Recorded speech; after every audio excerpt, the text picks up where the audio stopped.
চোখের বালি। আপনি কিচ্ছু ভাববেন না, আমার আর আমাদের সন্তানের কেউ কোনো ক্ষতি করতে পারবে না।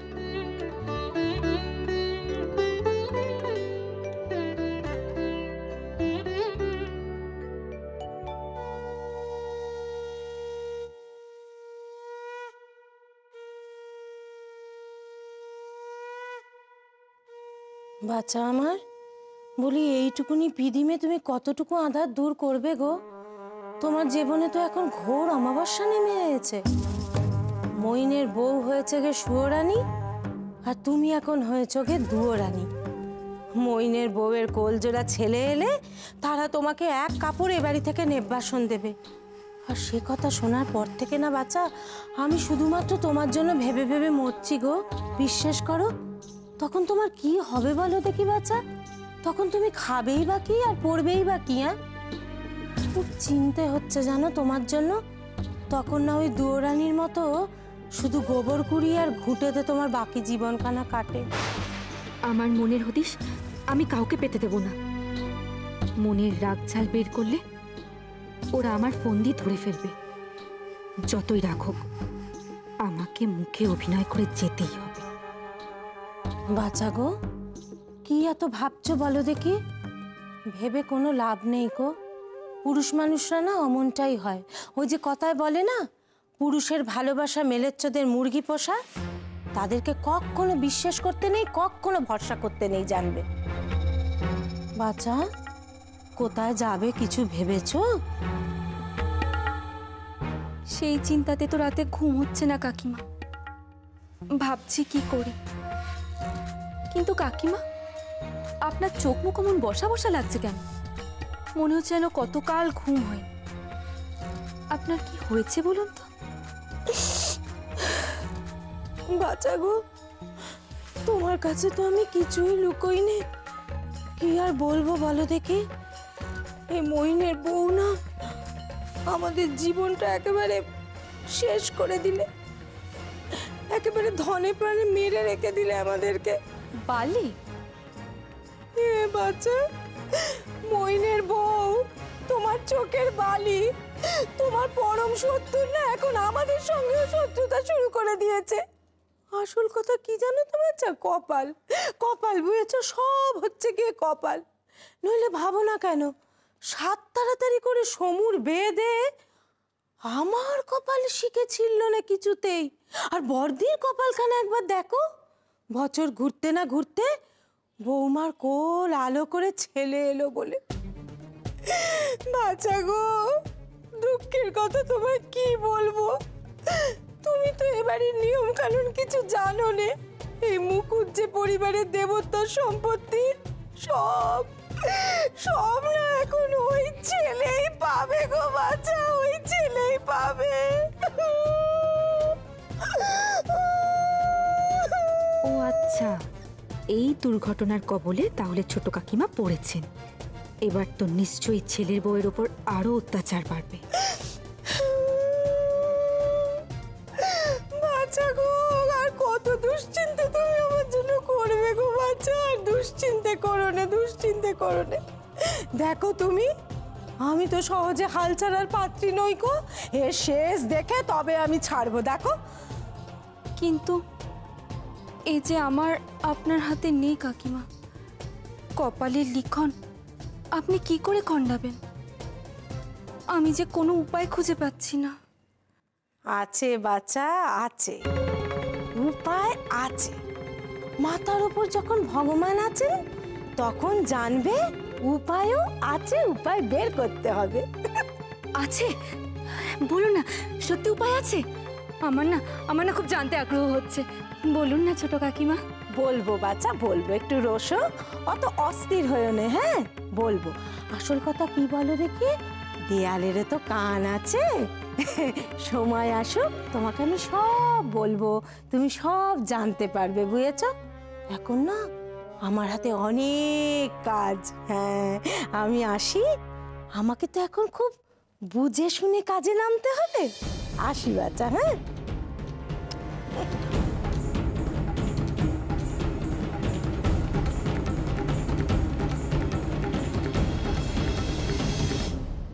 বলছো দিদি?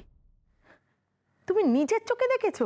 হ্যাঁ গো মেজো বউ, আমি নিজের চোখে দেখে নিজের কানে শুনেছি। কি বলবো গো মেজো বউ, মইন আর বৌমার এমন ভালোবাসা আমি আগে কখনো দেখিনি গো। দুটি যেন সুখের পায়রা, কত কথা বলছিল। মইন বৌমাকে এমন করে সোহাগ করছিল, কে বলবে। দুদিন আগে ওই সব মনীষী ওকে গ্রাস করে রেখেছিল। সবই রাধা মাধবের কৃপা ঘুমিয়ে যাব, সব রাধা মাধবের কৃপা। তিনি আমার দিকে মুখ তুলে চেয়েছেন মেজো বউ। যা বলেছো দিদি, এই কদিন শুধু মন প্রাণ দিয়ে রাধা মাধবকে ডেকে গেছে। আজ রাধা মাধব মুখ তুলে তাকিয়েছেন দিদি, আমাদের কথা শুনেছেন। বলি মেজদি, এত বড় একটা বিপদ কাটলো, এ সংসারের ওপর দিয়ে কত বড় ঝড়ঝাপটা গেল, একখানা শান্তি শাস্তান বোধহয় করা দরকার। কি গো বর্দি? হ্যাঁ ছোট বউ, তুমি ঠিক বলেছ, এটা শান্তি সন্তান করার প্রয়োজন আছে। তুমি বরং নকুরকে দিয়ে ঠাকুর মশাই বাড়িতে খবর দাও। ওই ঠাকুর মশাইয়ের সঙ্গে পাঁজি দেখে একটা দিন ঠিক করি। বলছিলাম যে দেখো, এই ঠাকুর মশাই গুরুজন মানুষ, তার প্রতি আমার কোনো অচ্ছেদ্যা নেই, কোনো অভিযোগও নেই।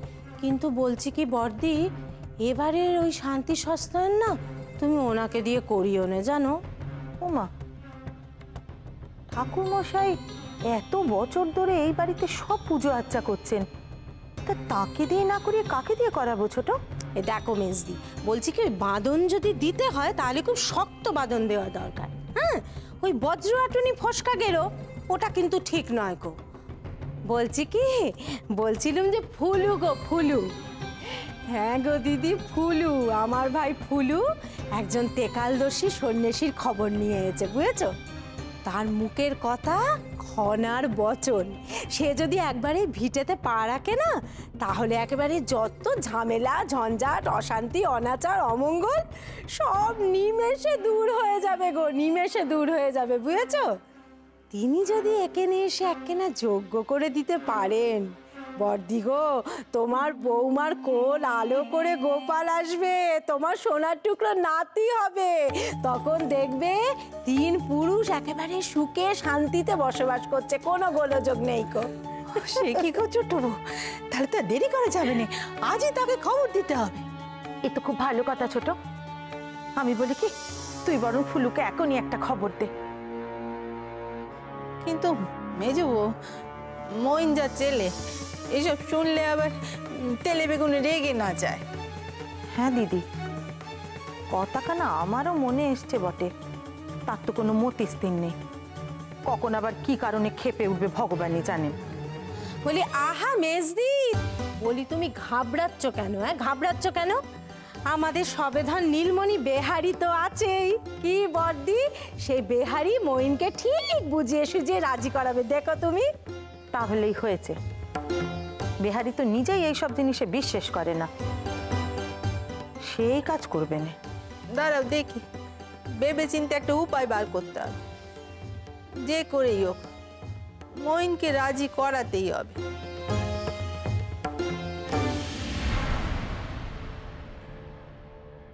মইনের বউ হয়েছে গে সুয়োরানী, আর তুমি এখন হয়েছ গে দুয়োরানী। মইনের বউয়ের কোলজোড়া ছেলে এলে তারা তোমাকে এক কাপড় এ বাড়ি থেকে নির্বাসন দেবে।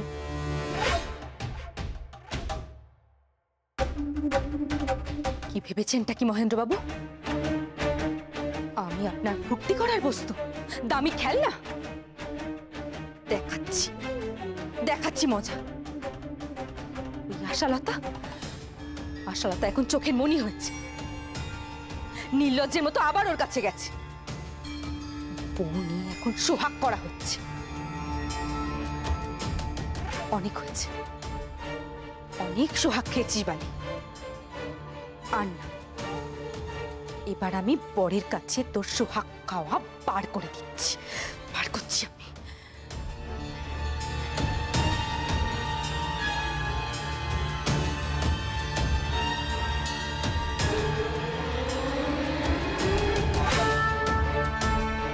এত রাতে ওদিকে কোথায় যাচ্ছে? কোথায় যাচ্ছি, কখন যাচ্ছি, সেসব কি আপনার অনুমতি নিয়ে করতে হবে নাকি? আপনি কি আমার অভিভাবক নাকি? পথ ছাড়ুন বিহারী বাবু, আমাকে যেতে দিন। না, আপনার কোথাও যাওয়া হবে না, আপনি ঘরে যান। মানে এত সাহস কোথা থেকে হয় আপনার? আপনি কি সরবেন নাকি আমি চেঁচিয়ে সবাইকে ডাকবো? আর সেটা কিন্তু ভালো হবে না। হ্যাঁ, তারপর তো আবার বলবেন আমি সবকিছু নিয়ে অশান্তি করি। বিহারী বাবু, পথ ছাড়ুন, আমি যাব। এত গোপনীয়তা কিসের? কোথায় যাচ্ছেন সেটা বলে যেতে আপত্তি কোথায়? সে কৈফিয়ত আমি আপনাকে দিতে বাধ্য নই। যান না, নিজের ঘরে যান। পরের চরকায় তেল না দিয়ে নিজের চরকায় গিয়ে তেল দিন। আমাকে যেতে দিন। চরকায় তেল দেওয়া যাদের স্বভাব, তারা নিজের বা পরের চরকা থেকে তেল দেয় না। বেশ, আপনি যেখানে খুশি যান, আমিও আপনাকে অনুসরণ করব। দেখি আপনি কত দূর যেতে পারেন। চাইলে আমি অনেক দূর যেতে পারি বিহারী বাবু, শুধুমাত্র করুণা করে আমি সেরকম কিছু চাইছি না। আমাকে অনুসরণ করবেন? বেশ তো, করুন না, আমার তাতে কিচ্ছু যায় আসে না। শুনবেন আমি কোথায় যাচ্ছি? তবে শুনুন, আমি আমার সই বালির ঘরে যাচ্ছি। মহেন্দ্রবাবু আর বালির সাথে আমার দরকারি কথা আছে। আপনি আপনি এরকম কেন করছেন? আপনার মাথা এখন গরম হচ্ছে, আপনি ঘরে যান। আপনার যা কথা বলার কাল ঠান্ডা মাথায় বলবেন। কেন? আপনার বৌঠান আপনাকে দরজায় পাহারা দিতে বসিয়ে গেছে বুঝি? যাতে ওদের লীলা খেলায় অসুবিধা না হয়, যাতে বাধা সৃষ্টি না হয়, সেদিকে নজর রাখছেন বুঝি আপনি? আপনি নিচের কথা সংযম হারাচ্ছেন বিনোদিনী দেবী। এত রাতে ওরা দরজা দিয়ে ঘুমিয়ে পড়েছে, এখন কি ওদের না জাগালেই নয়? দরজা দিয়ে ঘুমিয়ে পড়েছে তাতে আমার কি? যারা আমার ঘুম নষ্ট করেছে তাদের কিছুতেই আমি শান্তিতে ঘুমোতে দেব। আমি কাউকে তোয়াক্কা করি না। প্রয়োজন পড়লে দরজা ধাক্কিয়ে ওদের জাগাবো, ওদের ঘর থেকে বের করব। আমার প্রশ্নের জবাব ওদের দিতেই হবে। আপনি শান্ত হন, আমি হাত জোড় করছি। আপনি কেন মহিন্দার বৌঠানের মাঝখানে প্রাচীর হয়ে দাঁড়াচ্ছেন? থাক বিহারী বাবু, আর ভণ্ডামি নাই বা করলে। দেশপ্রেমের মুখোশটা এবার টেনে খুলে ফেলুন। আপনার মনে ওই সবটুকু জুড়ে আশালতা। কেন মিছিমিছি দেশপ্রেমের ভান করছেন বলুন তো? আপনি আসলে অসম্ভব স্বার্থপর। ওই আশালতার ভালো ছাড়া আপনি কিচ্ছু বোঝেন না। দেশের মানুষের জন্য নয়, ওই আশালতার মুখে হাসি ফোটানোর জন্য আপনি ব্যাকুল হয়ে থাকেন। আপনি নাকি বিদ্যাসাগর মশাইয়ের ভাবশিষ্য, আপনি নাকি নারী মুক্তির জন্য লড়াই করছেন। আশালতার ভালোর জন্য অন্য মেয়ের বলি দিতে আপনার হাত কাঁপছে না? আপনি ভণ্ড, আপনি মিথ্যেবাদী, ঠক, প্রতারক আপনি বিহারী বাবু।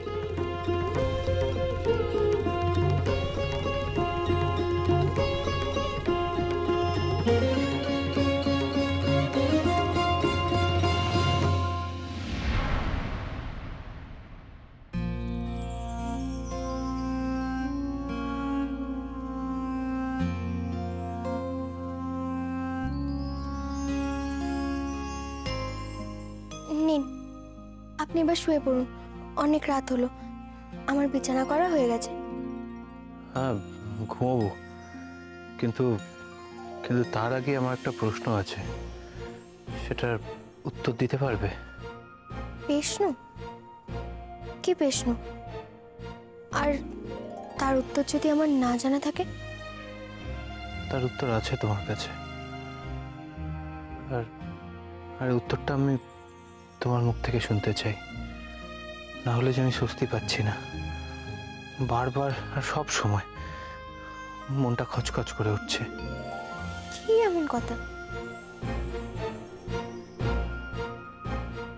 আমার দিকে তাকিয়ে সত্যি করে বলো আশা, তুমি কি আমাকে ক্ষমা করতে পেরেছো? ছি ছি, এ আপনি কি বলছেন? আপনি আমার স্বামী, এসব কথা শোনাও যে আমার পাপ। তো হয় আপনার, আমাকে আপনি অমন প্রশ্ন করবেন না। এই প্রশ্নের উত্তর দেওয়ার যোগ্য আমি নই। না আশা, সব সময় তুমি আমায় পুজোর আসনে বসিয়ে দূরে ঠেলে দিও না।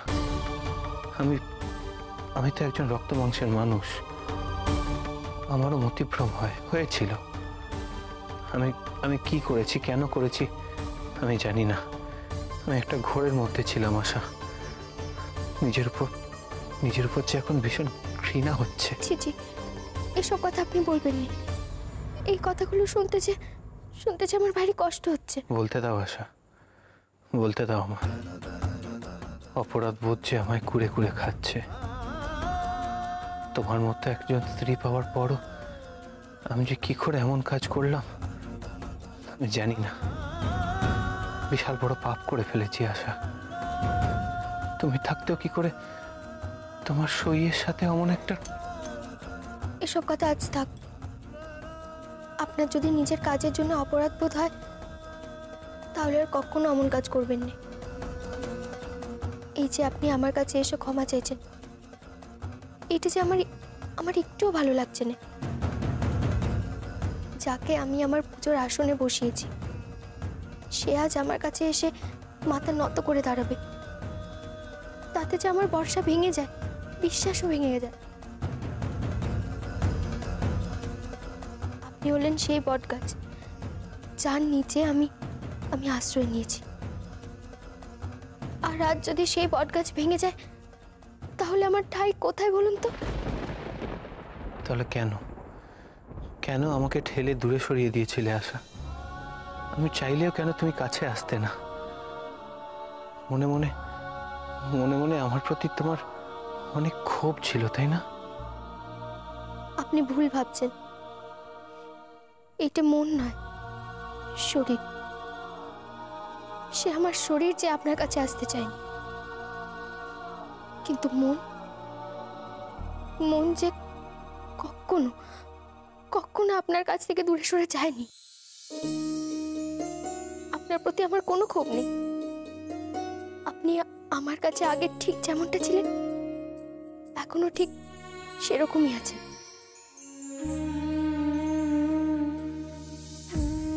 আশা, তুমি আজ আমার মনের সব গ্লানি দূর করে দিলে। আজ কি মনে হচ্ছে যেন আমি নিজেকে আবার ফিরে পেলাম। আজ যে সন্তান গর্ভে আসতেই আমাদের মধ্যে এত আনন্দ এনে দিয়েছে, দুদিন পর যখন সে আমার কোলে আসবে তখন আমাদের জীবন আরো খুশিতে, আরো আনন্দে ভরিয়ে তুলবে সে।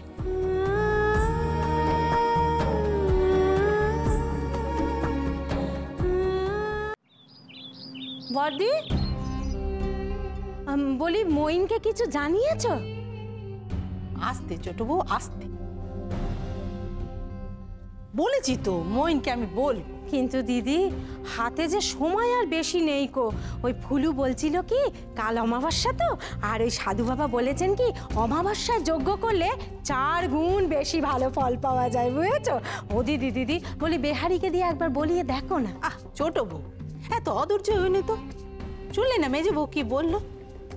বেহারি বলবে মইনকে, তাহলে হয়েছে। সে নিজেই বিশ্বাস করে। আমাকে এই কথাখানা পারতে হবে।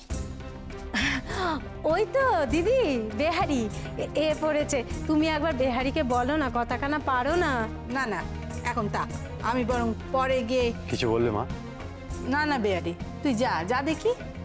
আহা দিদি, বলি তুমি বেহারিকে কেন আড়াল করছো বলো দেখি? সে তো এবারই ছেলের মতো সবকিছুই তো জানে, তাকে আড়াল করে কি লাভ বলো দেখি? কি হয়েছে বলো না। না রে বাবা, ও কিছু না। আসলে বাড়ির ওপর দিয়ে যা ঝড় ঝাপটা গেল, তাই ভাবছিলাম ওই যাগযজ্ঞ করে বাড়িতে যদি একটা শান্তি সংস্থান করানো যেত। তাই মইনকে নিয়ে হয়েছে যত ঝামেলা, তাকে দিয়ে যে কিভাবে রাজি করানো যায়। আবার যোগ্য কেন? বাড়িতে তো যথেষ্ট শান্তি বজায় আছে। কি বলছো কি বাবা বেহারি? অশান্তির চারাটা তো এই বাড়ির মধ্যেই রয়ে গেছে। যে কোনোদিন ডালপালা ছড়াবে বাচ্চা, তার আগে সেই চারা গাছকে একেবারে উপড়ে ফেলে দিতে হবে, বুঝেছো? দেশপ্রেমের মুখোশটা এবার টেনে খুলে ফেল। আপনার মনে ওই সবটুকু জুড়ে আশালতা। কেন মিছিমিছি দেশপ্রেমের ভান করছেন বলুন তো? ছোট কাকিমা, মনটাই সব। মন শক্ত থাকলে কেউ কিচ্ছু করতে পারবে না, কোনো কিছু করার দরকার নেই, শান্তি এমনি ফিরে আসবে। দেখলে তো ছোট বউ, এই জন্যে আমি ওকে জানাতে চাই। আমি তো জানতুম বিহারি নিজেই মত দেবে না। বাবা বেহারি, বলি কি, তোমরা তো ওই আজকালকার ছেলেপুলে, তোমাদের কোনো ধম্মে কম্মে মন নেই গো। কিন্তু মা কাকিমাদের কথাটাও তো একটু ভাবতে হয়, তাদের মনটা কেমন থাকে না থাকে সেটাও তো বিচার করতে হয়। তাই বলি কি, যদি মা কাকিমারা একটু যজ্ঞ শান্তি করে মনের শান্তি পায়, তাহলে বোধহয় তোমার একটু ভাবা উচিত, বাধা দেওয়া উচিত নয় গো। বেশ, তোমরা একটা দিনক্ষণ দেখে পুজোর জোগাড় করো। মইনকে তো তুই ভালো করে চিনিস বিহারি। না না, ওই মইনের সাথে কথা না বলে ও সিদ্ধান্ত নেওয়া যাবে না। তোমরা ওসব নিয়ে চিন্তা করো না, মহিন্দের সাথে আমি কথা বলছি।